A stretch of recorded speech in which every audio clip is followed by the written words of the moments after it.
ma jot invité bi je vais inviter juste Baba Aïdara comme d'habitude hein bu nu amee live donc moom day ñëw defal ñu benn ouverture comme ça en attendant ñu dalal invité bi 0757 ñu dalal invité bi et vraiment démarrer liggéey bi incha allah.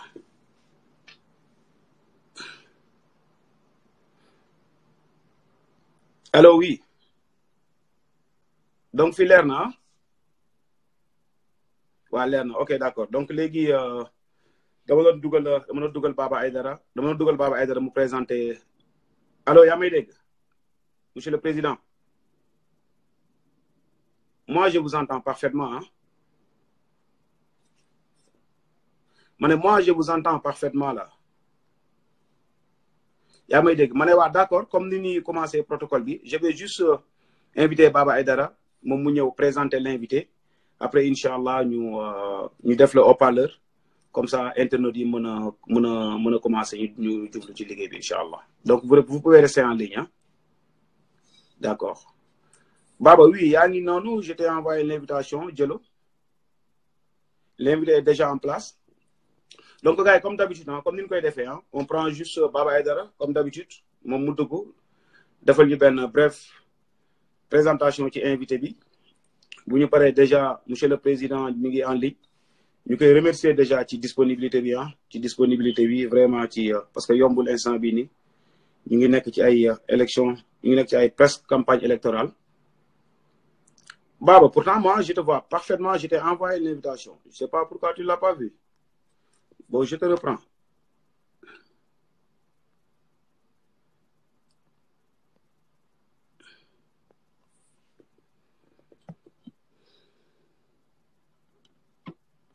comme d'habitude hein comme li ma leen waxoon comme ni ñu ko defee woon semaine yi passée yëpp hein on prend l'invité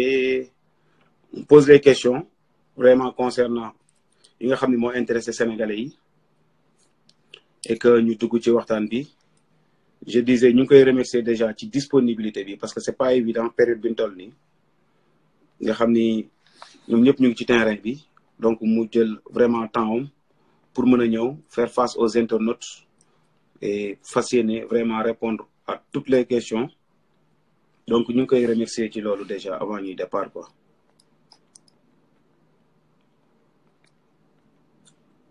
Baba yow sa connexion bi dafa mel ni ça va pas et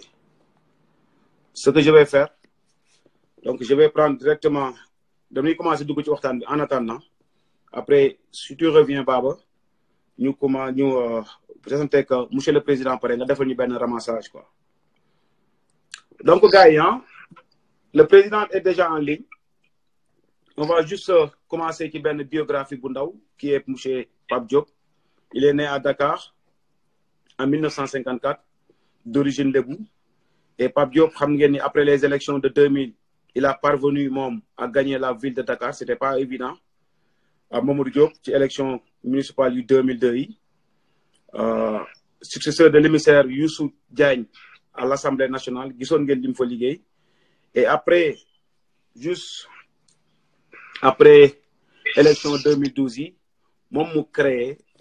parti bu ñuy woowee Bokk Gis-Gis et yéen ñëpp mën ngeen a xam ni mën ngeen ko ñëpp reconnaître la ni Pape Diop nekk na benn candidat boo xam ni déjà waxam bariwul mais ku lire programme ak li muy proposé nga koy suivre di nga xam ni mi ngi vraiment proposer lu intéressant lu plus que intéressant donc avant ñuy démarrer monsieur Diop asalaamaaleykum wa rahmatullah. maaleykum salaam nga may ma nuyu suñu mbokk yi nekk bitim réew yëpp. ñi nekk Amérique ñi nekk France. ñi nekk Italie. ñi nekk Espagne. en somme ñi nekk ci réew ci àddina bi yëpp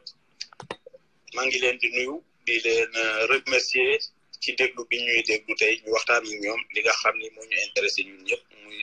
mu soxal suñu réew muy Sénégal. incha allah donc vous comprenez que ni audience boo xam ne pratiquement ay sénégalais ñoo ko composé la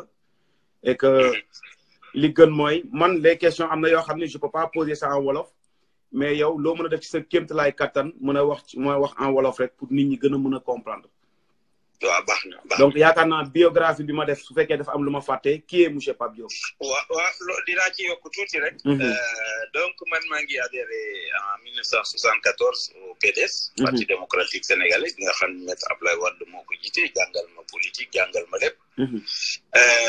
déjà en 1973 laa njëkk a nekk député gagné Dakar. J'ai été élu sur la liste de départementale de Dakar. En 93. Une deuxième fois en 98. En même temps, élu deuxième questeur. Parce que cette année-là, nous avons gagné le poste de deuxième questeur. J'étais le deuxième questeur. Donc, jusqu'en 2001, j'ai été réélu sur la base de la liste de Dakar parce que j'ai régulièrement conduit la liste de Dakar sur les législatives. Ma gagné connaît premier questeur à l'Assemblée nationale. Donc, au niveau de l'Assemblée nationale, on peut dire que je suis un des députés phares de l'Assemblée parce que j'ai rampé au niveau de l'Assemblée nationale. J'ai occupé presque toutes les fonctions de l'Assemblée nationale. Mais je dois wax nit ñi tam ni am naa chance boo xam ni foog ma gërëm ci Sénégal de parce que d'une manière ininterrompue de 93 à maintenant amul benn législature boo xam ni élu ruñ ma député man kay may bàyyi may démissionné def leneen donc loolu aussi confiance la boo xam ni Sénégalais yi am nañ ko ci man évidemment nga yokk ci en 2002 ma nekk maire de Dakar cumulativement avec les fonctions de président de l'Assemblée en succédant au président Youssou Diagne jusqu'en 2007 ma nekk président du Sénat jusqu'en 2012 voilà donc sa biographie bi c'est très complet donc léegi sénégalais yi gën ngeen xam kan mooy monsieur Pape Diop muy président parti bu ñuy woowee Bokk Gis Gis donc avant pour bañ a tardé dañuy dem directement ci vive question yi mooy que actuellement nii ñu ngi jëm ci benn processus ñu ngi jëm ci ay élections ñu ngi jëm ci une élection muy élection présidentielle et monsieur Diop est candidat mu war a ñëw proposer un programme wax nit ñi moo lan la bëggal Sénégal ci avenir boo xam ne bu gàtt la parce que on a constaté que vous êtes le seul candidat boo xam ne def nga yow benn mandat kese nga bëgg pour 5 ans et que nit ñi bëgg nañoo comprendre ndax loolu c'est lié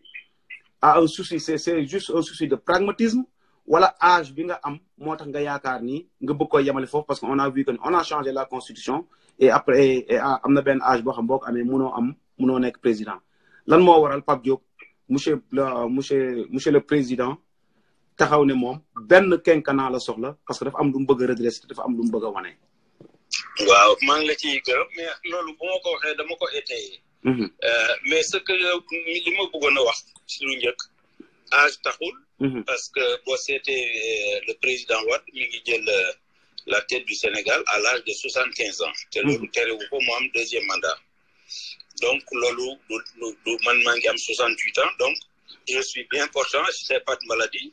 donc loolu taxul. ok mais li tax ma bëgg demander un mandat c'est parce que dama réfléchir xam nga man xam naa état yàgg naa ci pratiquer naa ko gis naa ni am na ay réformes fondamentales yoo xam ni il faut que ñu def ko nécessairement te ki koy def il faut que mu def sacrifice ndaxte boo nee da nga bëgg un président qui ne soit plus président d'un parti un président qui ne soit plus président du Conseil supérieur de la magistrature un président qui n'aura plus sous sa responsabilité les corps de contrôle un président qui va restituer les vrais pouvoirs de l'Assemblée nationale un pouvoir qui va quelles sont les vraies prérogatives de l'Assemblée nationale pour Sénégalais yi xamul mais l'Assemblée nationale pour mu am son vrai rôle il faut que le système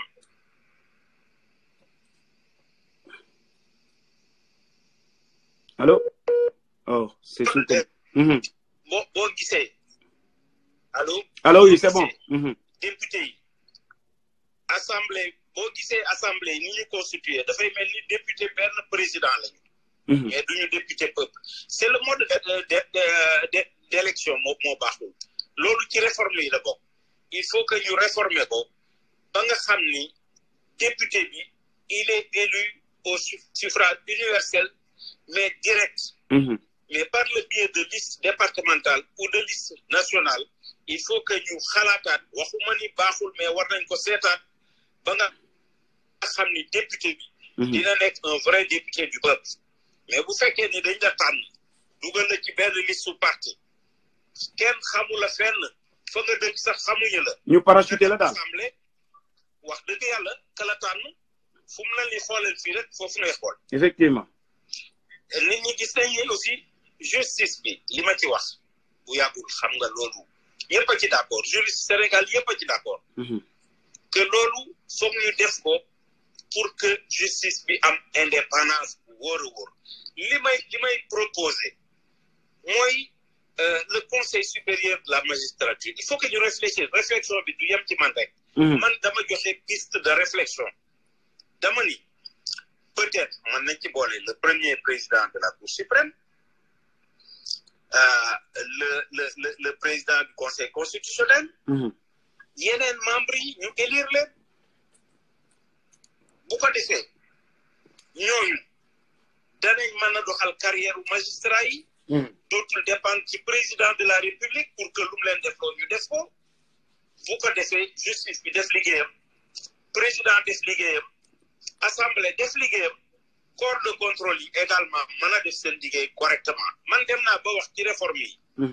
man le budget du Sénégal doit être mis en ligne mu am un contrôle citoyen nga xam ni lu dërëm buñ ci laal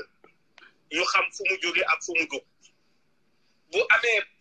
par exemple PKS am benn programme bu ñu inscrire ci budget bi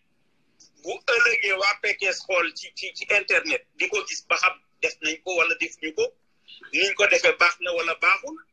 li ñu bindoon ak li ñu leen defaral ndax méngoo na ci wàllu xaalis loolu réforme yooyu il faut que ki koy engagé mu def sacrifice du yem foofu ndaxte yaa ngi wax léegi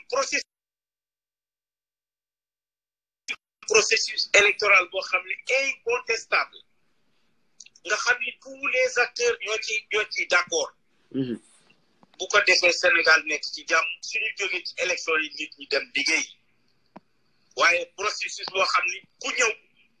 da ngay def ay loi yoo xam ni pour sa bopp la pour nooy faloo gis nga président Macky Sall ba mu toogee ba tey référendum bi pour moom la woon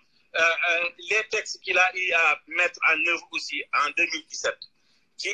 élection législative pour boppam rek la pour conforter son résultat. waaw xam nga loolu. ci parrainage bi c'est la même chose. effectivement ci koo xam ni mu denc ci Sénégal. ok mais effectivement ci koo xam ni lim ñu promettoon yëpp ci ay réformes institutionnelles defu ko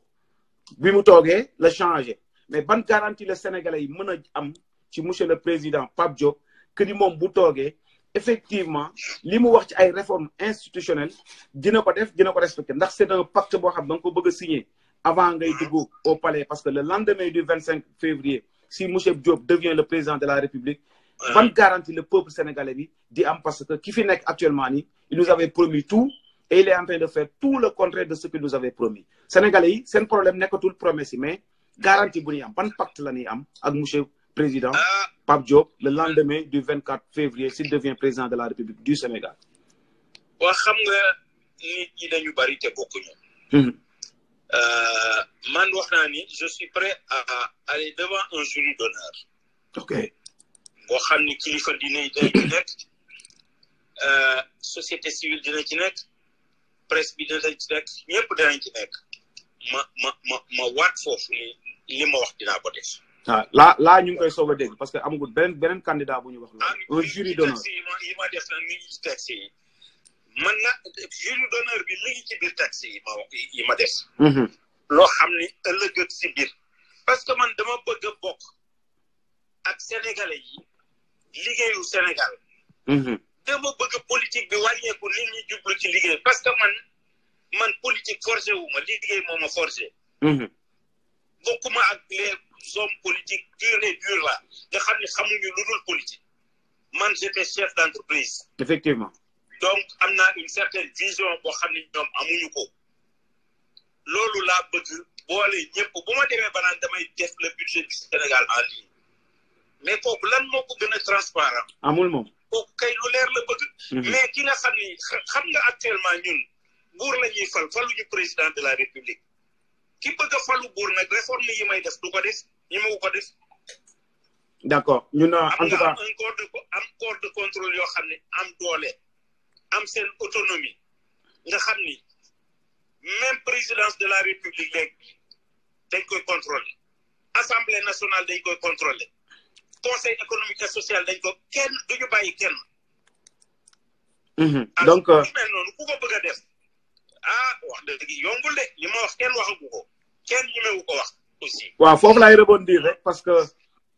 Omar Diaw c'est sûr que ni actuellement nii du moment que nekkul président garantie bi mu ñu mën a jox rek moom mooy li mu wax c'est inédit que ni dinañ créer un jury d'honneur loolu c'est le pacte jury d'honneur boobu sera composé des Sénégalais des religieux des journalistes de la société civile que ni loolu dafa mel ni par exemple un pré-décret parce que amagul prérogative yi donc mënu koo signer mais loolu mooy li nga xam ni c'est inédit parce que ñi ci des ñëpp nag ñëpp ay parole donc la ñuy wax ñëpp gëm nañ leen wala gëmuñu leen parce que am na ñoo xam ni gëmatuñu ci politique lu ñuy woowee vertu ñoom dañoo bëgg un système verrouillé mais ce système-là doit être conduit par quelqu'un et quelqu'un doit prendre les responsabilités et le sacrifice de le faire moom il a dit que ni il peut le faire devant un jury d'honneur alors bu ñu demee ba aussi tamit gëmatuñu entre ñun lan la ñuy woowee jury d'honneur nga xam ne sera composé n'a aucune valeur on n'en disconvient même pas mais au moins c'est pas des paroles en l'air Patrice tout le monde ñi fi nekk ñëpp ñi fi ñëw ñi fi nekk ñëpp amul kenn ku ñu waxagul jury d'honneur danaan rek man bu ma nekkee et pourtant nous les Sénégalais nous continuons à consommer ces discours nous l'avons déjà consommé en 2011 avec Macky Sall qui nous avait promis tout mais pour la première fois c'est inédit il faut le reconnaître et puis on passe à autre chose je veux pas que ñu nekk ci bakken foofu boo xam ne amul sens bon man mën naa bañ a gëm yow mën nga bañ a gëm tu es libre et you know donc la deuxième question mooy Pape Diop monsieur Pape Diop est un candidat déclaré mais sérieusement sénégalais yi dégguñu ko muy def bruit bu bari dégguñu loolu stratégie la wala qu'est-ce qui se passe moo tax monsieur le président dégguñu ko ci champ politique bi muy def bruit bu bari et pourtant c'est un candidat déclaré te bokk na ci njëkk a déclaré candidature am loolu nag raison yi tax yu bari la bi ci njëkk mooy tubaab dafay wax ni rien ne sert de courir il faut partir à point mais bi ci des aussi wax ju bari ji man dama dul wax loo xam ni lu ñàkk fayda la bu ma nekk homme politique boo xam ni damay bëgg tout le temps ma occuper médias yi te du ma wax loo xam ni lu constructif la pour les Sénégalais bu ma sañoon su may wax damay wax loo xam ni Sénégalais yi buñ ko déggee parce que wax yomb na mais est-ce que ñi ngay waxal dégg nañ la ou dégguñu la wala gëm nañ la wala gëmuñu la c'est ça qui est important te bu ma sañoon aussi su may wax li ci ëpp mooy li nga xam ni maag Sénégalais yi ñoo ko bokk muy réew mi ñu wax ci ma wax leen li ma ci xalaat ñoom itam ñu analyser parce que bu ma leen xel ñoom itam ñu analyser wax ma lii kat baax na lii baaxul wala lii d'accord nañ ci lii d'accord ñu ci looloo tax man bu ma sañoon émission yi may def wala intervention yi may def yi ci ëpp politique du ci dugg bu baax moo tax déplacement yi may def dama koy mettre à profit di wax ak Sénégalais yi fan laa bëgg a jëm et dinaa gis ni dañ may déglu bu baax a baax li may wax intéressé leen ñu ciy poser question di ma laaj nga xam ni ñii li ngay wax intéressé na leen mais boo demee wax politique rek dans les radios tout le temps xam nga mën naa la wax ni je suis l'homme politique le plus sollicité de la presse presque amul semaine boo xam ni télévision yi rajo yi journaux yi tout le monde du ma am invitation yu tegalowul mais sama condition mooy dama bëgg ñuy wax ci réew mi ci projet de société bi nga xam ni moom la ñuy proposer loolu aussi ci la bokk mais en général journaliste ñu bari boo leen ko waxee duñ ci d'accord yow maa ngi lay féliciter parce que sànq li nga d'accord ñu wax au moins ay secteur important de la vie nationale loolu ñu bari d'accord uñ ci donc te loolu nag candidat bu nekk war nga ci mën a wax. waaw mais ñun moom ñun du moment que internautes yi lañ fi nekkal du moment que sénégalais lañ fi nekkal donc dañuy seet li sénégalais yi gën a bëgg ñu waxtaane ko ñu poser question yi. voilà moo tax yow d'accord yow loolu nga def. moo tax ma accepté sa émission. mais ki wax nga ko sax man du ma wax lu bari. c'est pas parce que dañ ma dul invité mais chaque semaine ma jot ñaar ñett wala ñeenti invitation mais man damay bëgg toujours ci protocole bi ñu waxtaan ci ba nga xam ni dinañ wax loo xam ni dina indi njariñ pour suñu réew. ak ñi ñuy dégg. loolu rek moo tax du ma wax lu bari. d'accord léegi y a une question centrale boo xam ni c'est le franc CFA brièvement rek bëggoon naa ñu wax quelle est la position de monsieur le président Pape Diop ci franc CFA bi nga xam ni et ça actuellement c'est devenu une question centrale et toute la jeunesse consciente de l'Afrique bëgg nañu sunu njiit yi génne ñu ci franc CFA quel est l'avis de monsieur le président sur ça. xam nga man pour toutes les questions économiques je suis pour la préférence nationale et africaine. am naa yaakaar ni réew mënoo contrôler une économie sans pour autant avoir une monnaie appartenant à ce même pays ou à l'espace économique. Donc je crois que lu ñu tubaab yi bàyyi loolu la franc CFA nëga ni waroon na fekk ñu dépassé ko depuis les années 70 ou 80. Mais si on en débat jusqu'à présent nga xam ne il nous reste beaucoup de choses mais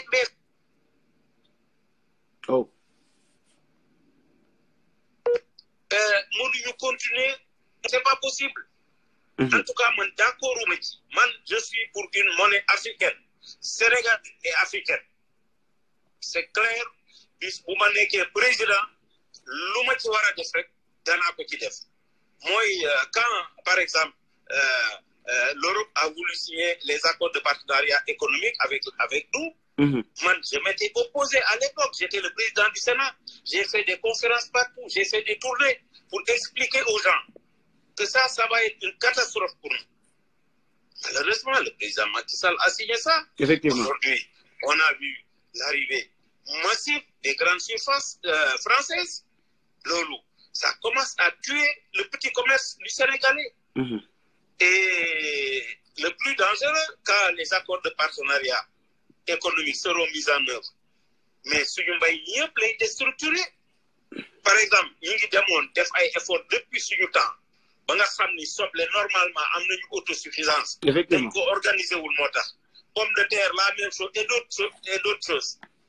bu boobaa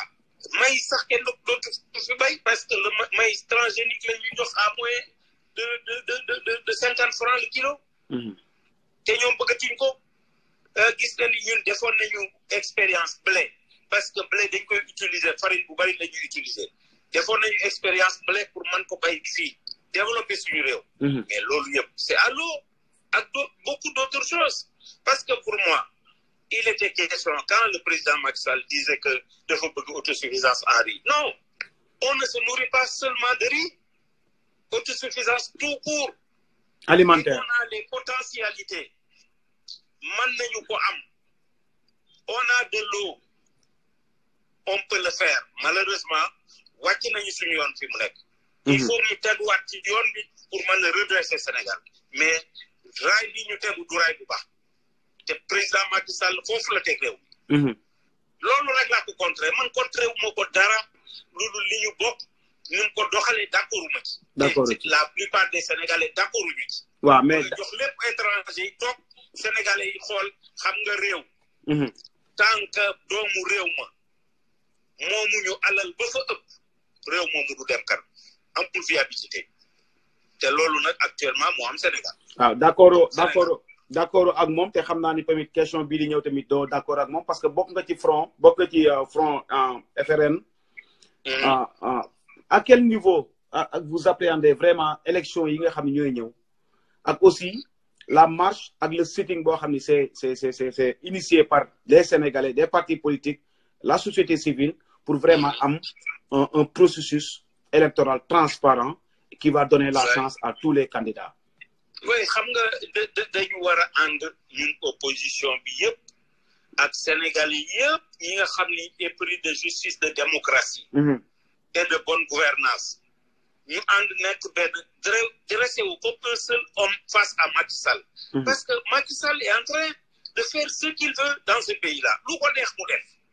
loi bu ko neex mu voté loo Assemblée nationale te loi yi loi la boo xam ni une loi n'est pas clanique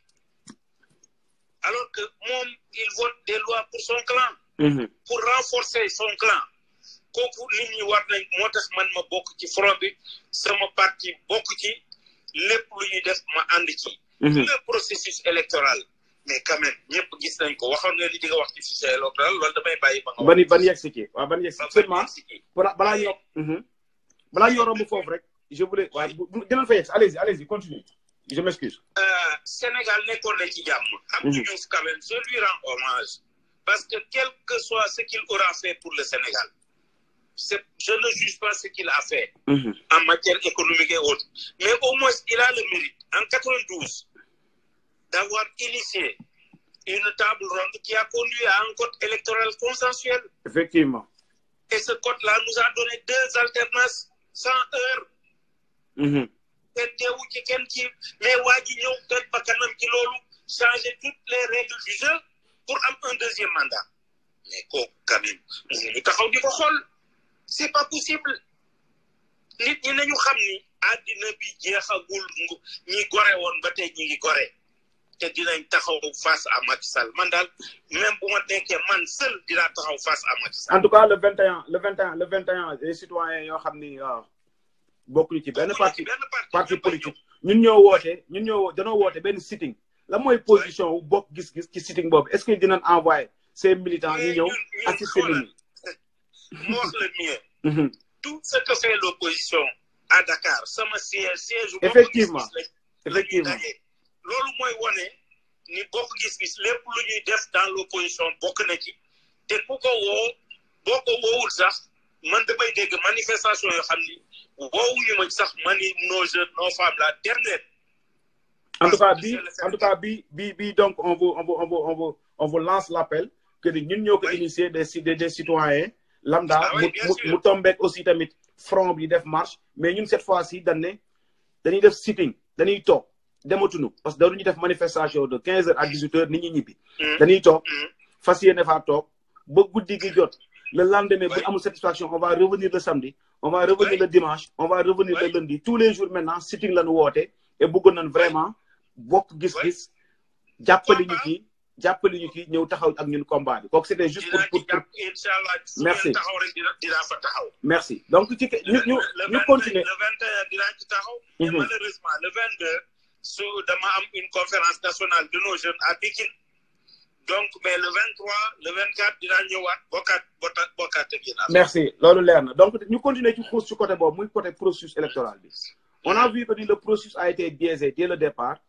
parce que déjà dugaloon nañ ci loi boo xam ne peut-être retiré nañ ko mais dañoo constaté ni daaf da koo continuer parce que dañ daan wax nit ñi ne boo ñëwee dañ lay laaj ndax da nga bëgg a voter wala bëggoo voter bi ngeen amee seen table ronde boobu ak président def na woon loolu dindi nañ ko mais on a remarqué que ni am na parce que actuellement ba léegi ñu ngi distribuer ay cartes di ci bind cette personne n'est pas inscrite sur le fichier électoral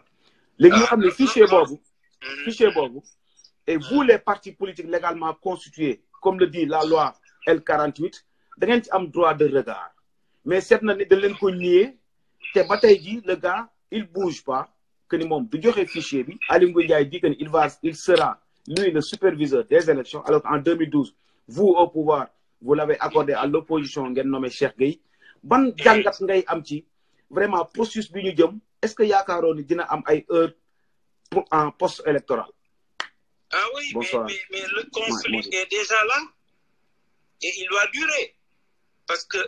boo gisee ingrédients yëpp nga xam ni ñii ils sont partis pour un procédure pour un conflit électoral boo xam ni kenn xamul fu mu ñu yóbbu.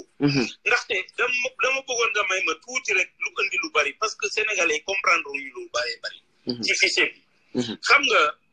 à l'époque quand le ministre de l'Intérieur Abdoulaye Daouda Diallo il avait fait une déclaration pour dire que si on n'arrive pas à faire une refonte du fichier, on va voter avec l'ancien fichier, mais il comporte 1,5 million de stocks morts. sur les 5,5 millions. Alors, recevant l'opposition, président Macky Sall, mandé au monde, parce que je n'ai jamais cru à son dialogue. Alors, mu ni leen ndax bu ñu amee 4 millions ci fichier bu bees bi mën nañ ci wote opposition bi ni d'accord nañu. Vous voyez la concordance des 4 millions. Alors, mais fichier bi ñëw nekk 6 millions 500. 6 millions 500. li tax mu am rétention des cartes aux législatives de 2012, c'est parce que ñoom seen stock d'électeurs il se situe entre 1,3 million et 1,6 million. xam nga loolu soo ko amee sur 4 millions soo dindee le taux de participation quel que soit par ailleurs même bu taux bi demee 60% alors que du fa egg. tu es gagnant. bi mu nekkee 6 millions 500 looloo tax ñu def rétention carte yi. bañ ko joxe pour garder le maximum de 4 millions d'électeurs dans le fichier. Effectivement. Pour gagner les législatives. Effectivement. Après les législatives, ce qui était normal, moi, 4 millions, ñu joxe ko. 1 million 800 cartes. Mais joxewuñ ko dañu ko écraser. Ba pare defaraat yeneen yoo xam ni certains sont électeurs, la plupart ne le sont plus. Effectivement. C'est pour garder toujours un nombre limité dans le fichier électoral qui leur permettra de gagner. ñooñu ngay wax nag ni dañu gis ni mënuñu wote mais ku ci dem ci plateforme bi nga xam ne ministère bi mi ngi ko def bu yàggul bi opposition bi taxawee ba dëgër ñooñu ku ci dem ci plateforme boobu di nga gis ni électeur nga sa numéro bureau de vote ngi ci sa centre ngi ci sa lépp a ngi ci. Parce que bañ ko écraser ils se sont précipités dindi nettoyé wuñ ko ci fichier bi. xam nga booy sàcc rek le crime n'est jamais parfait. ci lu wóor. ñu bari ñi ngi téye seen carte di dem ci plateforme boobu di relever seen bureau de vote seen centre et tout. Effectivement. loolu rek conflit électoral la. Parce que le jour kooku bu ñëwee turam nekk ci listing bi nga di ko doo wote mais kooku xeex rek lay andi. C'est sûr. Parce que c'est son droit civique et il veut l'exercer te doo ko mën a tere. Alors donc loolu moo tax ñi mënuñu leen a wóolu fichier bi kenn xamul sax actuellement le parrainage ba xam il est basé sur le fichier d'identité nationale ou sur le fichier électoral tout court parce que compte tenu de tout ce que je viens de dire fichier d'identité nationale bi moo gën a large fichier électoral bi. Effectivement. Parce que ñi yaakaar ni dindi nañ leen ci ñi ngi ci fichier d'identité nationale te nekkuñu ci fichier électoral bi alors mais parrainage bi kenn xamul sax il y a un flou total. J'ai posé la question à plusieurs reprises ba tey mënuñu ci tontu xam nga kay dans un pays sérieux man nga ni fichier d'identité nationale c'est un fichier électoral c'est un mu jeex mais ba tey duñ ci tontu parce qu'il y a une nébuleuse. waaw léegi ñoom ba tey loolu tax xeex bi ñu war ko gën a taral. merci xeex bi moom comme li nga wax rek le 21 incha allah dinañ ko def talaatay ndeer dina commencé te dootul arrêté. mais ci loolu aussi ñu danoo seetlu benn genre bon danoo xamul ndax da ngeen a ñàkk pexe opposition bi wala dañ am loo leen def parce que malgré tout ça et vous avez accepté d'aller au parrainage d'aller vers les Sénégalais ñu parrainer leen te xamoo leen Sénégalais yi est-ce que exactement ñu ngi ci fichier consolidé bi fichier moom c'est pas consolidé parce que table ronde amul woon donc mënuñu wax fichier consolidé mais xam nga malgré ça dem ngeen parrainage ak sans fichier électoral amoo leen benn donnée benn donnée mais buñ ci demul moo gën ñu bàyyi ko élection yi parce que c'était de yow gis nga vote bi ni mu demee assemblée vote sans débat te dès l'instant que assemblée wote na ko c'est une loi mënatoo ci dara effectivement ba léegi boo demuloon parrainage doo dem élection nga bàyyi ko réew mi pour 5 ans encore kooku de solution moo tax ñu ni autant ñu xeex ba dugal suñu parrainage ba xam danañ ko invalider de parrainage yu baax la ñu yor ñoom ñi doon jënd bokkul ak ñun ñi nga xam ne dañu dem collecter 1 à 1 dem ci nit ñi suñu gars yi guddee bëccëg te kenn jox ci kenn xaalis moo tax nga xam ne réew mi bëgg nañ fi jëlee Macky Sall ñun joxewuñu paas joxewuñu dara on a responsabilisé les responsables ñu dem à leur localité ñoom itam woote réunion ku nekk ñu jox la objectif nga dem ci nit alors loolu wane na ni loolu xam nga pré-campagne la boo xam ni sax je pense que Macky Sall bu doon tey du def parrainage parce que il a eu beaucoup de d'événements qui se sont passés mu xam ni ñii li ñu def da ngay l'exemple que je te donne da ngay dem ci benn localité responsable ba fa nekk par exemple mu am fichier wu 40 000 kooku naan indi na 80 000 parrainage xam nga c'est carré affaire u caaxaan la effectivement c'est que ñun aussi loolu moo ñu ragal loo parce que Guédiawaye dama lay jox gaawu Guédiawaye le Lat Diop là il a dit qu'il a 40 et quelques mille rakku Macky Sall il a 70 000 ça fait 110 000 te geneen ñi ñëw bu ñu te fichier bi tollu noonu te élection ba amuñu woon loolu c'est carré xam nga loolu c'est pas sérieux ni ñu yor réew mi daal en tout cas il faut que sénégalais yi xeex ñun li ñuy xeex pour ñun de wax naa ko benn journal yi man ko c'est pas pour nous ngeen naan politique yi mais c'est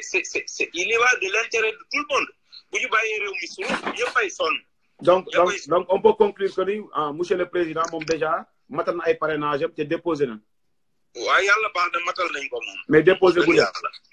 non demain nous on a pris le temps parce que xam nga comme dañu am affaire ak ay saay-saay on a voulu contrôler benn par benn sur comment dirais-je sur la plateforme. Ok, mais est-ce que monsieur le président xam na ni contrôle parrainage boobu c'est discriminatoire parce que le premier ne sera pas confronté à personne, le deuxième sera confronté au premier, vous peut-être vous serez le huitième bu leen léegi. loolu yëpp du problème. du problème ok problème bi nekk xam nga fu problème bi nekk. beaucoup pensaient que ku déposer par exemple boo déposer 40 000 bu baax bu ñu contrôler bi 40 000 moo ci baax dañ naan demal indi différence bi. alors que c'est pas ça. boo amee 53 000. mooy un parrainage. baaxul. effectivement. li ngay changer mooy double parrainage loolu lañ lay may 48 heures mais parrainage bu ci amee benn bu baaxul rek tu es éliminé. effectivement bu amee erreur de saisie sur les données et cetera. oui. d'accord donc léegi problème processus bi romb nañ ko. dañuy ñëw attaquer directement ci programme bi. ci programme mu bokk gis-gis. lan la bokk gis-gis lan mooy programme déjà sur agricole santé dama koy def benn question rek après vraiment je vous laisse la tribune nga répondre prenez votre temps nga répondre je vous donne le temps qu'il faut lan mooy programme mu bokk gis-gis son programme agricole santé éducation et puis voilà ko la laa doon bëgg a wax pour la diaspora sénégalaise parce que ñun aussi yaakaar naa ni même bu ñu bëggee génnee ci dëkk bi on en fait partie et lan mooy programme bu bokk gis-gis ci ñeenti points je vous remercie je considère que dans un pays il y a des secteurs qui sont très importants. Le premier c'est l'agriculture mais auparavant dag may ma joxe quelques exemples. boo xoolee Maroc ak Tunisie on est tous en Afrique mais réew yooyu boo xoolee seen développement parce que dem naa fa def ay études pour xool nan la ñu dem mais c'est sur 3 grands secteurs. Le premier c'est l'agriculture. Le deuxième c'est l'artisanat et le troisième c'est le tourisme. Secteur yooyu ñoo booster tous les autres. Pour moi depuis l'indépendance ñu nekk tubaab yi ñoo fi indi woon gerte pour les besoins de leur transformation de leur de la marche de leur usine de transformation en Europe. booba ba tey ñuy bay gerte bien sûr que da gerte nekk léegi bokk na ci ñun mais quand même agriculture basée seulement sur ça amul viabilité. man je pense que kuy bëgg réew di nga def tuuti effort ñun def nañu tuuti effort ba xool la situation hydrographique de notre pays gis nañ ni Sénégal à 500 600 700 mètres au Maastrichtien nous avons assez d'eau. C'est pourquoi nous voulons initier une autre agriculture basée sur la maîtrise de l'eau. Avant tout. Pour toutes nos insuffisances en matière d'agriculture. Les plus bay diko dundé diko djegani ñu def ko fi ci réew mi d'abord. En résumé rek la lay wax. Deuxième chose, l'agriculture, on ne peut pas parler de l'agriculture sans l'élevage. Au niveau de l'élevage, nous avons dépensé 100 milliards de francs CFA pour importer de la viande et des produits laitiers. Lolo, gis nañ ni loolu yépp am nañu maîtrise bi parce que mën nañu dem ba di defar suñu meew fii defar suñu poudre de lait fii defar suñu beurre fii defar suñu fromage fii mais il faudra un autre élevage également. Centre dama fàtte sur l'agriculture du loolu rek mais il faut initier les agriculteurs aussi sur les nouvelles techniques culturelles et sur le matériel agricole moderne. Là également il faut que ñu jublu ci ak force ba nga xam ni ñëpp dinañ am un certain nombre de connaissances. Loolu buñ ko defee boole élevage boo xam ni danañ former éleveurs yi. Par exemple boo demee dans beaucoup de pays ñax bi ñuy kii dañ koy bay. Am na ñax bu ñuy wax kanikom wala luzerne ñu mënoon ko dolli par exemple ñu mënoon fa def benn zone de pâturage boo xam ni qui s'étendrait sur des milliers de kilomètres jëlee ndox mi ci fleuve ba avec des pivots boo xam ni bu tourner rek arrosé lu mat 10 kilomètres mais ñuy fermer yenn zone yi pour un moment 15 jours rek la parce que yooyu yëpp dafa gaaw a màgg. boo arrosé 15 jours rek day màgg. si en fait 4 zones de telle sorte que mois bi dañuy tourner non seulement di nga am cheptel boo xam ni bu mucc ay am meew de qualité maintenant former les éleveurs ñu bàyyi rat meew bi ak loxo loolu xewi na. am na des pots de trayeurs on les appelle yoo xam ni mën nañ ci am ay kit yoo xam ni c'est des solaires. booy rat da nga ñëw rek def soleil be ko ci mu xëcc ko dugal ko ci biir. nga équiper leen aussi jox leen des kits de conservation au solaire ñuy wut nag ay usines ñuy def ramassage traité meew bi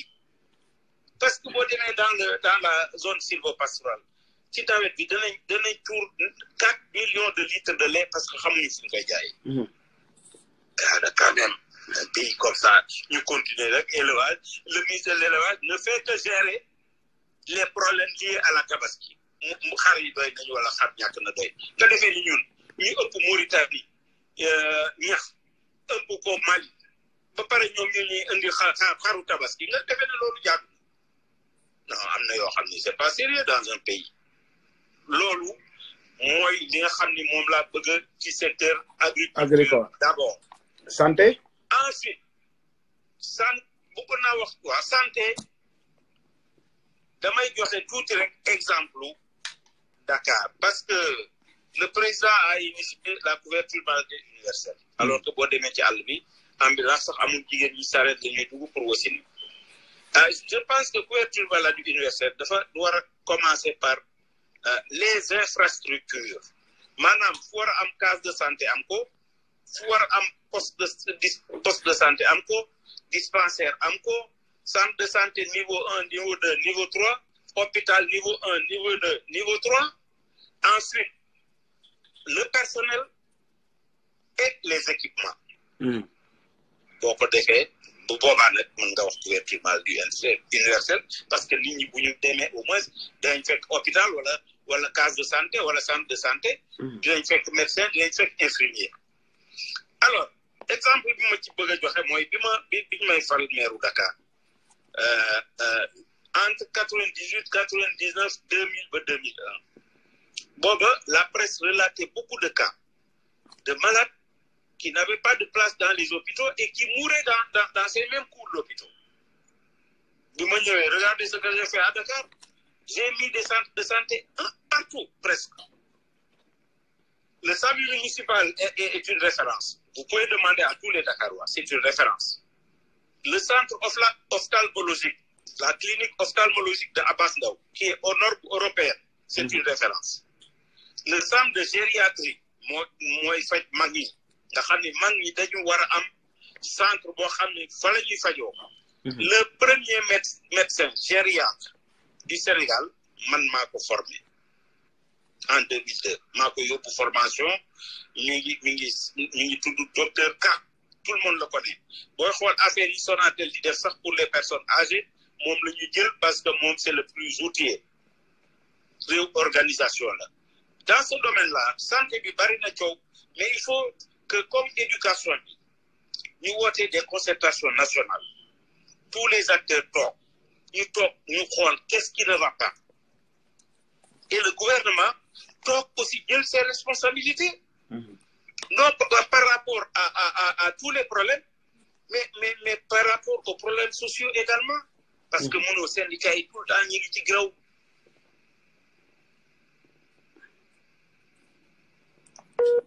c'est sûr que dafa am appel loolu lay wax ni santé il faut des concertations nationales éducation parce que li ma waxoon léegi rek lay wax tubaab ji dañuy bàyyi benn forme d'éducation boo xam ni qui n'est pas en adéquation avec le développement que nous voulons pour nos pays par exemple li ma lay jox lu gàtt rek mooy ñëpp dañu bëgg a def cursus normal académique dem am bac am licence am maîtrise am doctorat mais ñi yem bac ñi yem CM2 ba bac ñooñu amuñu métier effectivement mais duñu defar école bu mu wër Sénégal bi former la l'exemple que je te donne les jeunes qui sont dans le monde rural nga xam ni jàng nañu ba CM2 jàng nañu ba 3e wala ñenn ñi sax dem nañu ba terminal amuñu ba mais ñooñu ce seront les agriculteurs de demain est-ce que duñu def ay école former leen pour le Sénégal de demain donc éducation bi il faut que ñu repenser ko système bi baaxul école primaire ba CM2 BFM ensuite bac il faut laisser ça si vous allez en Allemagne ou au Canada nga gis un système boo xam ni dafay boole ñaar yëpp te du tere on a la crème de l'autre côté yàlla may ñëpp ñu egg ca kaw c'est vrai donc loolu nag il faut que ñu xam ko former nit ñi dans tous les métiers demain par exemple pour moi il faut que le maçon soit formé il faut que le mécanicien soit formé il faut que le tailleur soit formé dans une école tous les métiers sont appris dans les écoles bu ko defee nit ñi vraiment réew mi dina changer éducation bi loolu laa ci bëgg waxtaan ak nit ñi mais man am naa ci sama idée loolu moo ci sama idée am na ñoo xam ne am nañ ci idée yu gën ñun ñëpp bu ñu toogee ñu wax def loo xam ni danañ ko mën a appliquer muy njariñu Sénégal kon daal secteur touristique tourisme dafa am solo ci réew boo xoolee réew mu mel ni France nga xam ni daaw par exemple 2017 la France a eu 47 milliards de recettes en matière touristique bind ko en français fa nga xool ñaata lay doon doo xam ñaata la xam nga loolu dafa am solo ci réew mais malheureusement nous on ne comprend pas président Macky Sall dafa ñëw indi visa d'entrée pour les touristes xaalis ba ñu jox ko benn étranger muy Big Togo kenn xamul xaalis boobu ba tey ndax ñu ngi budget national wala fan la nekk parce que amul benn loi rectificative bu ko dugal ak assemblée ñu toog ba mu neex leen ñu ni dañ koy dédommager 12 milliards xaw ma ndaxte dañu arrêté contrat bi xam nga loolu moom moo plombé le tourisme au Sénégal et puis il faut un autre tourisme également un tourisme haut de gamme nous avons la possibilité aujourd'hui avec les îles du Saloum c'est une merveille là-bas mais malheureusement yenn homme politique yi sax xamuñu c'est une merveille là-bas on peut faire des choses merveilleuses dans les îles du Saloum on peut dans notre parc de Niokolo-Koba on peut le privatiser def ko comme les parcs d'Afrique du Sud avec de grands hôtels de grands touristes du golfe et de partout def ko un tourisme de chasse loolu daf ñu indi lu bari alors malheureusement on ne comprend rien dans ce secteur-là boo demee au Maroc la plupart des emplois beaucoup d'emplois en tout cas sont créés par ce secteur-là et en Tunisie aussi alors nous avons des exemples donc dans ces domaines-là c'est important mais dans le domaine de l'artisanat également si on regarde bien En France, l'artisanat est le premier poste budgétaire en France. Mais fii xamuñu sax lan mooy artisanat. Boo nommé un ministre de l'artisanat bu xëyee dem sumba jun taxawal foofu ñu gis ñu yàq bant yeeg yooyu defe nañ loolu mooy artisanat alors que c'est pas ça. L'artisanat comporte plus de 100 métiers. C'est important. Malheureusement ba tey daal réew mi war na am fuñ ko teg buñ ko tegee foofu rek ñëpp liggéey. Je vous assure que pour vous les jeunes là. di ngeen amaat espoir réew mi xale yi dañu ñàkk espoir léegi xamuñu fu réew mi jëm. En tout cas loolu la ñuy ñaan parce que toujours réew mi mën nañ ko jubanti. On parle du pétrole. Moi, je ne parle pas de pétrole parce que moi, je veux développer ce pays-là sans tenir compte de l'apport du pétrole. Ce sera tout simplement un apport pour moi. Donc mais apport bi nga wax ni ak programme bi nga fi déroulé yëpp xam na ni xaalis la budget boobu ak est-ce que déjà programme boobu c'est déjà chiffré parce que ñëpp ñu ngi wax programme mais kenn waxuñu fi ay chiffres est-ce que c'est déjà chiffré et sur combien de temps nga ko yaakaar di nga mën a atteindre objectif yi ak fan la ñuy jëlee xaalis bi c'est très important. xam nga indi xaalis bi c'est pas ça le programme. C'est pas ça le problème. Ce qui est un problème, c'est de concevoir de bons programmes. Les bailleurs sont là. Je vais donner un petit exemple. En 2008, quand il y a eu la crise du riz, je suis allé en visite officielle en Iran. Mais man, comme j'ai toujours mis à profit mes visites, mes visites parlementaires, un jour là, les wax. Parce que bu ñu ñëwee dafay discours dans la journée ku nekk wax ngoon gi ngeen def diine jeex na amatul la ngeen di wax.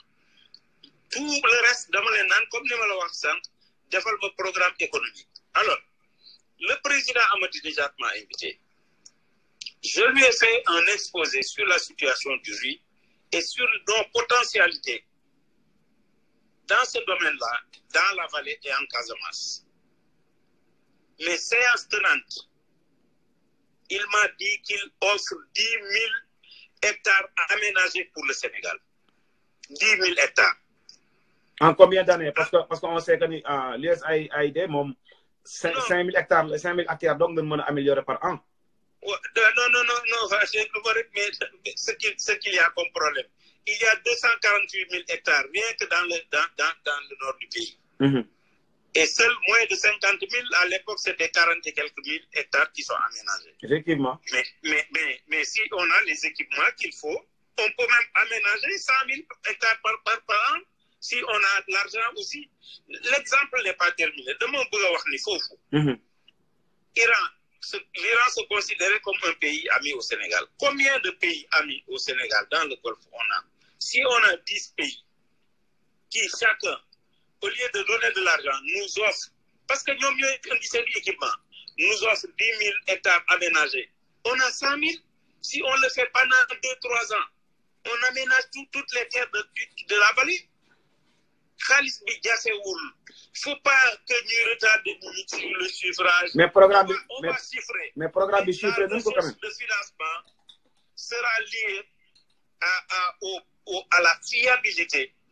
des projets que nous allons présenter. Mais beaucoup chiffrer aussi. De mauvais projets aussi doivent am. Et puis, il faut que nous parlions de Khalis. Dans un secteur donné, il y a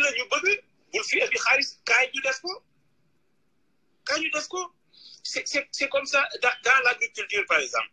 Si demain, on veut faire, par exemple, je sais pas, 50 000 forages, mais on fait un dossier. On va voir les pays amis, on ne leur demande pas de l'argent. On vous dit, venez nous aménager, faites-nous un forage ici, faites-nous les aménagements, mais on installe les jeunes et on les forme. Il faut que nous arrêtions la khalis. La khalis, parce que nous avons une mauvaise réputation africaine, ils donnent nous l'écho. Voilà. Détournez beaucoup en Europe ou ailleurs. Il faut que nous arrêtions l'autre. Mais man, l'autre du problème qui man, parce que y a de la tuki, quand j'étais dans les affaires, j'avais eu déjà l'occasion de faire le tour du monde avant mes politiques. lu mu bon am naa expérience bu tuuti. bon avant ñuy génn côté boobu xam naa da nga ko xaw a fàtte sax te yow xam naa ni vous êtes un candidat boo xam ni vous y tenez mooy qu'est-ce que vous avez prévu pour la diaspora. Diaspora bi dafa am solo ci man parce que booy xool suñu mbokk yi nekk ci bitim réew mot nañu 3 millions. loolu boo koy xool presque mooy 20% de la population. boo xoolee ñooñu dinañ indi plus de 1000 milliards ci réew mi at bu jot. ñu mel noonu nag foog ñu boole leen ci élaboration des politiques nationales. pour man la première chose bi ma bëgg a def mooy dama bëgg a créer un ministère plein des Sénégalais de l'extérieur boo xam ne dafay am une compétence transversale. mais am na fi ba pare. non doo déglu ma rek ba pare du li may wax ak yi am bokkul léegi mi am ministère des affaires étrangères et des Sénégalais de l'extérieur. mais boo ma dégloo ba ma terminer lépp dina kii. allez-y. dafay am une compétence transversale am ay direction dina am une première direction des affaires sociales et consulaires am beneen direction d'appui au retour et à la réinsertion boo xam ni bépp immigré bu kii léegi looy soxla rek foofu ngay dem. alors am beneen direction d'appui à l'investissement et au projet am beneen direction de la promotion de l'habitat kooku mooy première chose bi may def. deuxième chose bi mooy dama bëgg créer loolu maa ngi koy wax depuis 2 ans la Banque des Sénégalais de l'extérieur mooy BSE. banque bi ni muy tëddee Sénégalais de l'extérieur yi ñoo koy moom kenn ku nekk yaay xool li sa doole tollool nga jënd ko ci action mais action yi dañ koy limité ba ñu am doole rek duñ ko jënd bàyyi ñi amul doole bu loolu passé man en tant qu'État ma des ci biir banque bi un fonds boo xam ni dinaa ko estimer dans un premier temps à 100 milliards bu ma ko ci defee ba pare ma solliciter le concours des pays où résident nos compatriotes les États-Unis la France l'Italie et l'Espagne parce que bëgg nañu loolu Sénégal yi dellu si mais xaalis bu ñu joxe duñ ko gis. bu boobaa ils auront un droit de retard sur la banque et la banque sera gérée d'une manière privée état du ci dugal loxoom. fonds boobu lu muy jël mooy Sénégalais yi ñi ci bëgg a créer entreprise wala ñu waxtaan ak benn doomu réew mi ñu nekk xam nga léegi am na dafa am benn créneau boo xam ni ñun ba tey exploité wuñ ko mooy la délocalisation parce que beaucoup d'entreprises européennes bu ñu amee un environnement favorable vont se délocaliser parce que ñu ngi doon délocaliser wu en Turquie bu yàgg ba après dans les pays de l'Est Pologne mais léegi ils cherchent à venir en Afrique mais on ne leur offre pas l'occasion bu ma gisee Sénégalais boo xam ne nag nekk Italie waxtaan ak directeur de fabrique am ñu nangu ñëw délocaliser wu fii non seulement banque bi mën na apporter un concours mais dinaa leen defal ay avantages fiscaux maanaam bu ñuy indi matériel bi duñu fay douane bu ñu ñëwee installé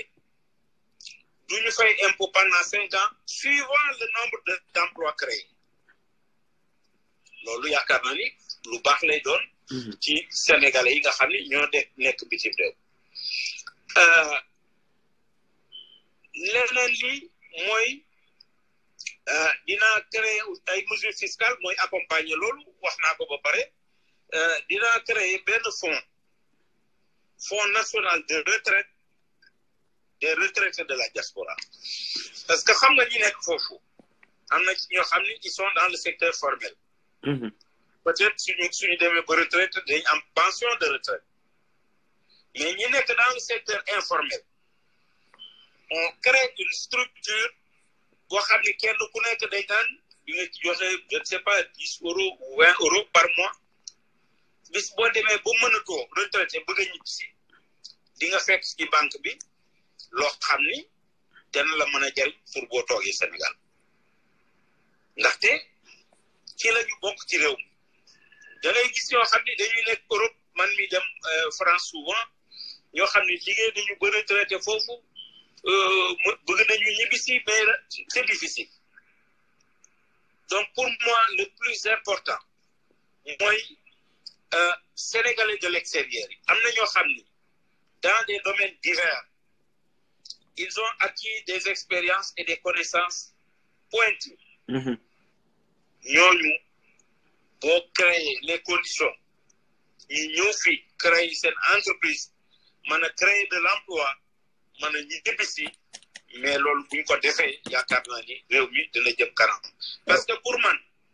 mënuñu defar réew mi mukk te Sénégalais de l'extérieur yi ñëw ñu participer ndaxte bari na ci ñu am xam-xam yu rëy a rëy yoo xam ni xam nga li ñuy wax le choc des civilisations xam nga yow bi yàgg foofu Amérique et xam nga am nga loo xam ni habitude yu baax yoo fa jël effectivement te terew la habitude yi nga am fii yi ci baax yaa ngi ko garder ba tey c'est sûr confrontation boobu nag loolu day indi toujours njariñ exemple bi may joxe mooy ñi nga xam ne dañu nekk dans l'agriculture en Espagne ou en Italie ñooñu ku fi ñëwoon nga financé ko 200 millions wala 300 def tous les équipements qu'il faut mais xam nga day mujj utiliser ay Sénégalais ñooñu en 1 an 2 ans 3 ans ñu xam technique yu bees yi ñoom itam dem def seen yëfi bopp. non technique yi sax déjà dañ koy indaale mais bon monsieur le président pour bañ laa téye rek parce que xam naa ni téye nañ sa temps ñëpp dañuy laajte effectivement yi nga bëgg a subventionné yooyu yëpp 100 milliards yi nga bëgg a apporter ci banque beeg yooyu gars yi ñuy laajte xaalis bi fan lay jógee quoi en quelque sorte. ah mais xaalis bi ci budget Sénégal lay jógee xam nga damay wax lu gàtt rek boo gisee waa APR yi damay faral di dégg ñuy wax ni oui budget bi dem na 4000 milliards mais ces temps-là defuñu dara wala xamuñu dara. ñoom Patrice Sané un budget doit être en perpétuelle augmentation. bi may ñëw Abdoulaye Wade bi muy ñëw 2000 le budget du Sénégal était à 700 milliards. bi mu fi jógee 2700 milliards donc yokk na ci 2000 milliards alors mais dama lay wax lu tuuti rek. bi may ñëw ci mairie Dakar bi budget bi lu mel li ngay wax ni loolu la ma journaliste yi doon posé. mais monsieur le président yaa ngi ubbi beneen brèche parce que foofu boo fa duggee rek gars yi bëgg nañoo xam sa rapport ak caisse d'avance bi nga xam ne moo tax ñu tëj Khalifa Sall boo ko mënee brosser aussi. oh.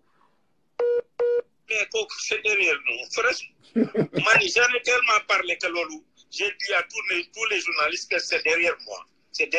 mais li ma bëgg a wax mooy budget bi 9 milliards la woon ba ma fay jógee c'est 36.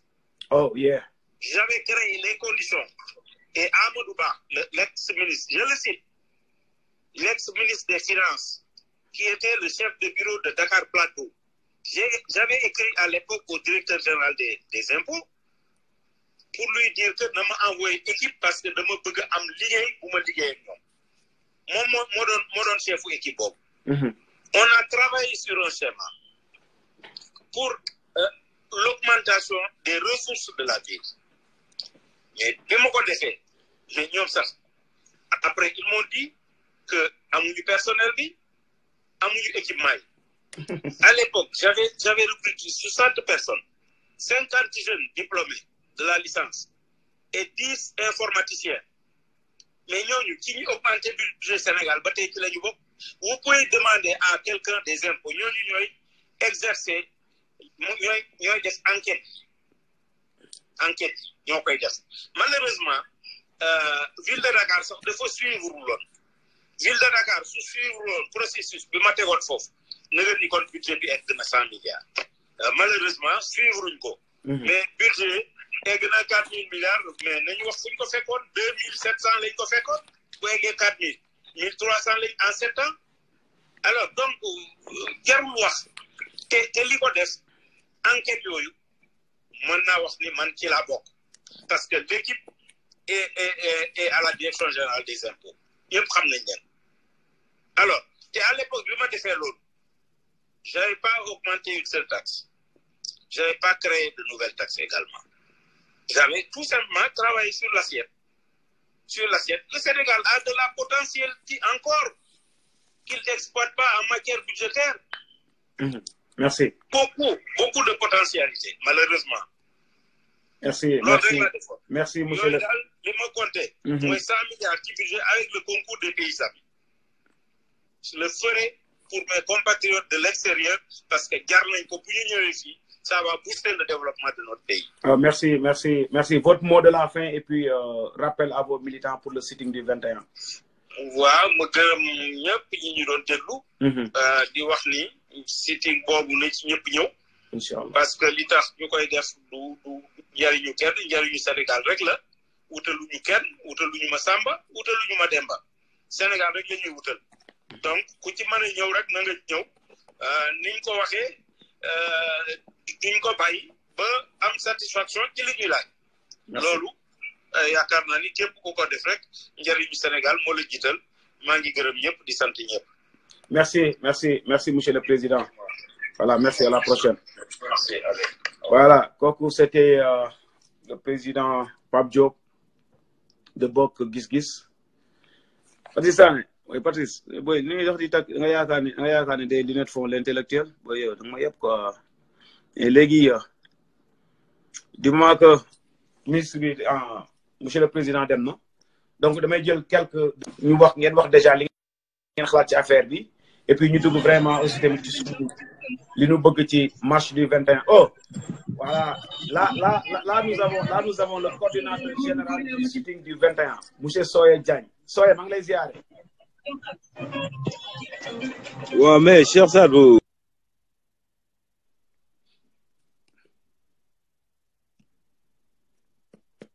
bul tax Patrice Sané am lu mu wax nag sa connexion baa ngi dem de. waaw non non.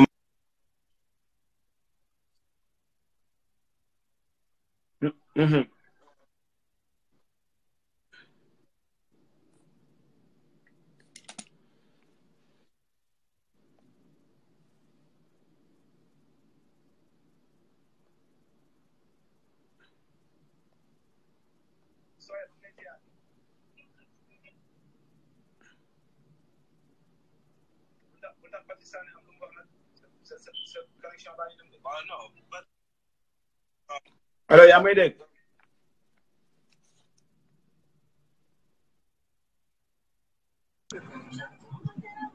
waaw Cheikh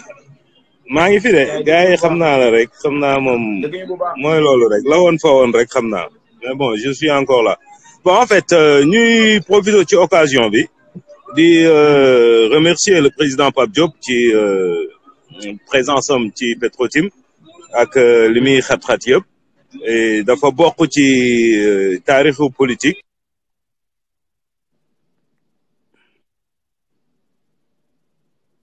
Ah waaw.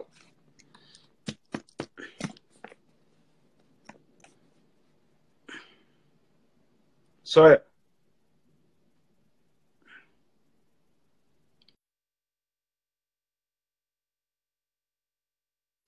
Malheureusement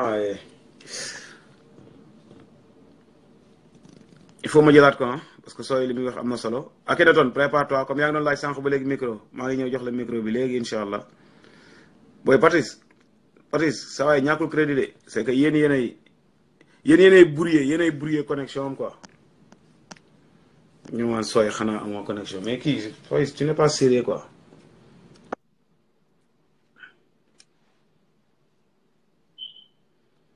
allo Akhenaton génnal nga duggaat sa caméra ñëwul booy allo c'est bon ñëwaat nga jaajëf grand Matar maa ngi lay ziare bu wér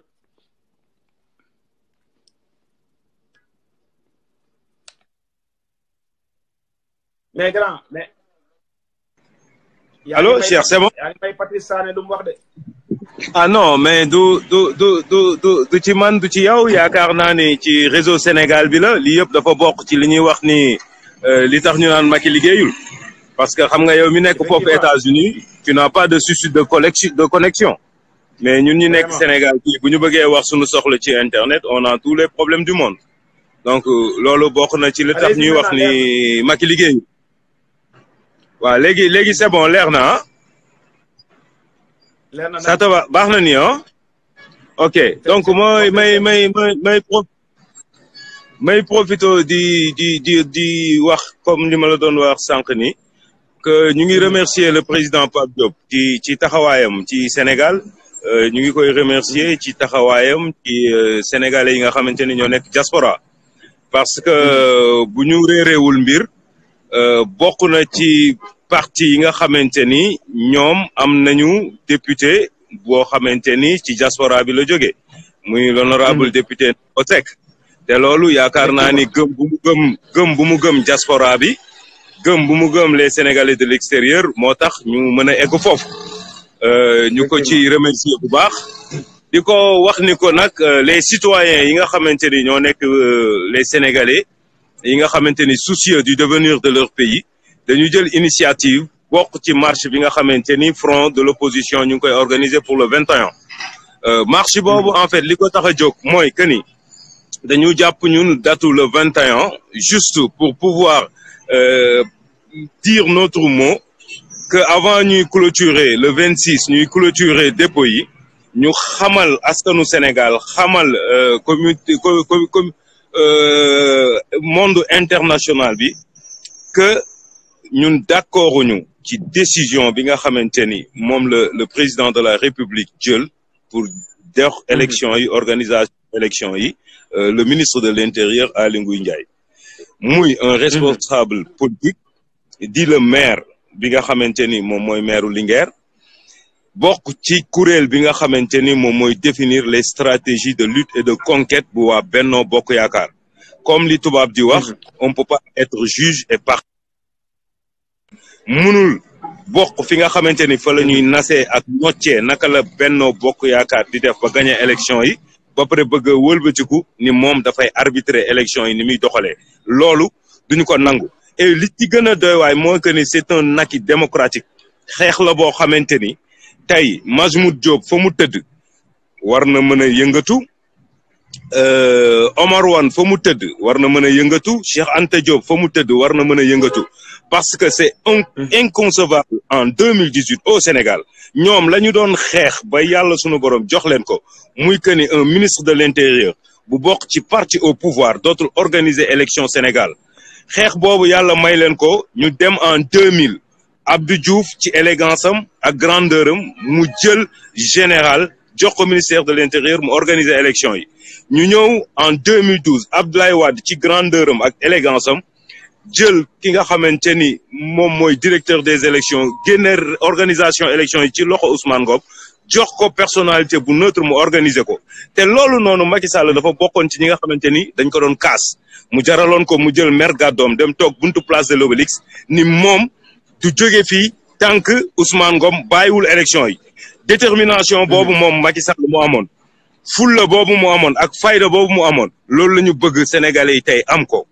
taxawaay bu mat sëkk xam ne élection yi sunu élection la ñun ñoo ko moom élection la boo xamante ni te le peuple sénégalais ci boppam mooy jóg wax li nga xamante ni moom la bëgg moom mooy jóg désigner ki nga xamante ni moom moo koy yoral destin wam pour encore 5 ans donc duñu nangu ci ay tripatu ay calcul ak ay àndandoo ñu jël élection yooyu teg ko ci loxo koo xamante ni dafa far ba taxaw ni ñu moom lépp lu nga xamante ni mooy yiiteem mooy bu xëyee suba ba ngoon jot ci li muy liggéey mooy képp ku ànd ak Macky Sall jot sa carte électeur pour mën a dem fal Macky Sall ñun nag sunu yiite ak sunuy pas-pas ak sunu gëm-gëm ak sunu détermination mooy que ni élection yooyu moom du ko organiser ñu ciy woo Sénégalais yëpp di woo leader politique yëpp di woo chef de parti yëpp ñu ñëw ñu taxaw ñu jàpp ci loolu parce que fulla bi Macky Sall amoon ba xeex ko ba Abdoulaye Wade may ko fulla googu nañu am bu ñu toll wala bu ko ëpp fuuf ba Aly Ngouille Ndiaye di organiser sunuy élection ñuy remercier président encore di ko wax na gën a jàpp na gën a déterminé Sénégal su baaxee ñëpp la baaxal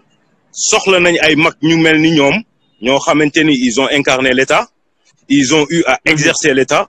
te amuñu ci benn tâche ñu mel noonu la ñu soxla pour ñu jóg yor seen bâton de pèlerin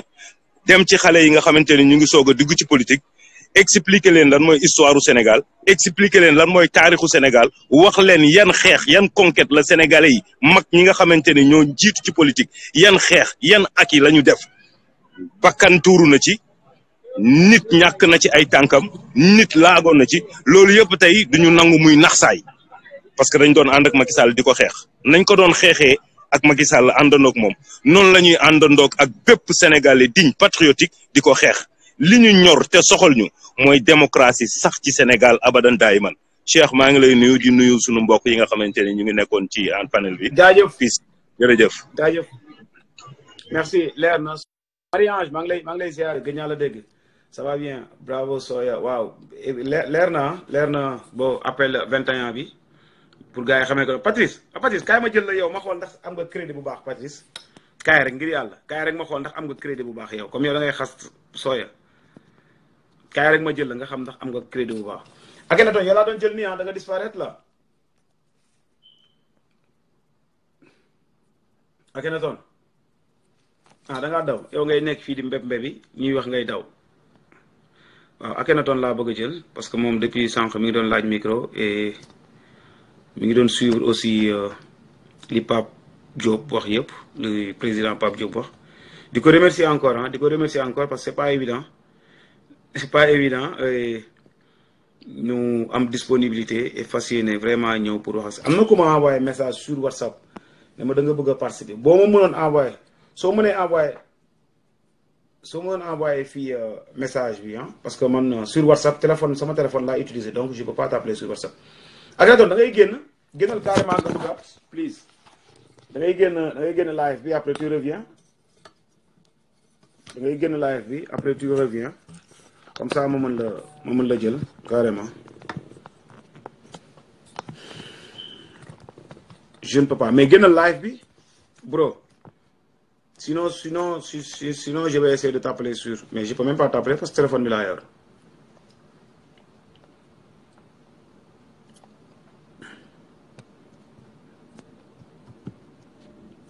bu ngeen di manifester teg leen Macky Sall daan wax waaw da ngay génn duggaat Akhenaton boo mënee génn duggaat sinon dina xaw a jafe trop pour ma jël la si tu peux sortir et revenir et après on va passer à autre chose comme ça ñu dugg ci deuxième partie bi ça va concerner appel bi ñuy def marche bi la moo ko waral la moo tax ñu bëgg a marche pas marche ñun dañoo bëgg a bro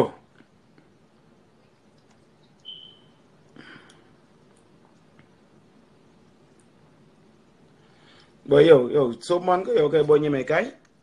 dama la bëgg a gisee dama la bëgg a gisee nga nuyu la quoi